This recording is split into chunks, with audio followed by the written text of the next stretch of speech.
আদালতের নির্দেশ অমান্য করে ক্ষমতাচ্যুত সাবেক প্রধানমন্ত্রী শেখ হাসিনার বক্তব্য কোনো গণমাধ্যম প্রচার করলে সংশ্লিষ্ট প্রতিষ্ঠানের বিরুদ্ধে আইনগত ব্যবস্থা নেওয়া হবে বলে জানিয়েছেন প্রধানমন্ত্রীর তথ্য বিষয়ক উপদেষ্টা ডাক্তার জাহিদুর রহমান। মঙ্গলবার সরকারের বিভিন্ন কার্যক্রমের অগ্রগতি তুলে ধরতে আয়োজিত এক প্রেস ব্রিফিংয়ে তিনি একথা বলেন। প্রধানমন্ত্রীর তথ্য উপদেষ্টা বলেন, সাবেক প্রধানমন্ত্রী শেখ হাসিনা 5 আগস্ট যদি বিদেশে বসে কোনো বক্তব্য দেয়, সেটি প্রচার করা হলে আদালতের নির্দেশ অমান্য করা হবে। এবার আদালতের নির্দেশ অমান্য হলে ব্যবস্থা নেওয়া হবে। সরকারের কাজ হচ্ছে আদালতের রায় বাস্তবায়ন করা।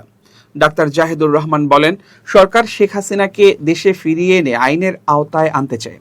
এক্ষেত্রে তার সব আইনগত অধিকার নিশ্চিত করা হবে এবং আদালতের রায় সরকার মেনে চলবে। তিনি বলেন, দেশে ফেরার বিষয়ে শেখ হাসিনার বক্তব্য আস্ফালন ছাড়া আর কিছুই নয়। জাহিদুর রহমানের দাবি, বাস্তবে তা করার সক্ষমতা শেখ হাসিনার নেই। একই সঙ্গে যুক্তরাষ্ট্র, রাশিয়া, চীন, ভারত সহ বিভিন্ন দেশের সঙ্গে বাংলাদেশের কূটনৈতিক সম্পর্ক স্বাভাবিক রয়েছে এবং এ নিয়ে কোনো ভূরাজনৈতিক জটিলতা নেই।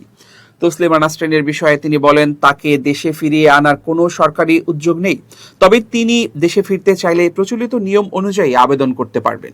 সেক্ষেত্রে আইন অনুযায়ী সিদ্ধান্ত নেওয়া হবে। খাদ্য ও জ্বালানি পরিস্থিতি নিয়ে ডাক্তার জাহিদুর রহমান বলেন, দেশে পর্যাপ্ত খাদ্য মজুদ রয়েছে। টমেটো ও কাঁচা মরিচের দামও শিগগিরই সহনীয় পর্যায়ে আসবে বলে আশা করা হচ্ছে। তিনি জানান, এলএনজি টার্মিনালে দুর্ঘটনার কারণে ঢাকার বাইরে কিছু এলাকায় বিদ্যুৎ সংকট দেখা দিয়েছে। গ্যাস সরবরাহ কমে যাওয়ায় বিদ্যুতের চাহিদা বেড়েছে। তবে কয়েকদিনের মধ্যে ধাপে ধাপে পরিস্থিতির উন্নতি হবে বলে তিনি আশা প্রকাশ করেন। একই সঙ্গে জ্বালানির সাশ্রয়ী ব্যবহারের আহ্বান জানান। অস্বাভাবিক বিদ্যুৎ বিলের বিষয়ে তিনি বলেন, কোনো গ্রাহক এমন বিল পেলে সংশ্লিষ্ট অভিযোগ কেন্দ্রে যোগাযোগ করে অভিযোগ জানাতে পারবেন। ব্রিফিংয়ে তিনি আরও জানান, আগামী 6 আগস্ট থেকে জুলাই শহীদ স্মৃতি জাদুঘর সর্বসাধারণের জন্য খুলে দেয়া হবে। জাদুঘরে প্রবেশ মূল্য বড়দের জন্য 50 টাকা এবং শিশুদের জন্য 20 টাকা নির্ধারণ করা হয়েছে।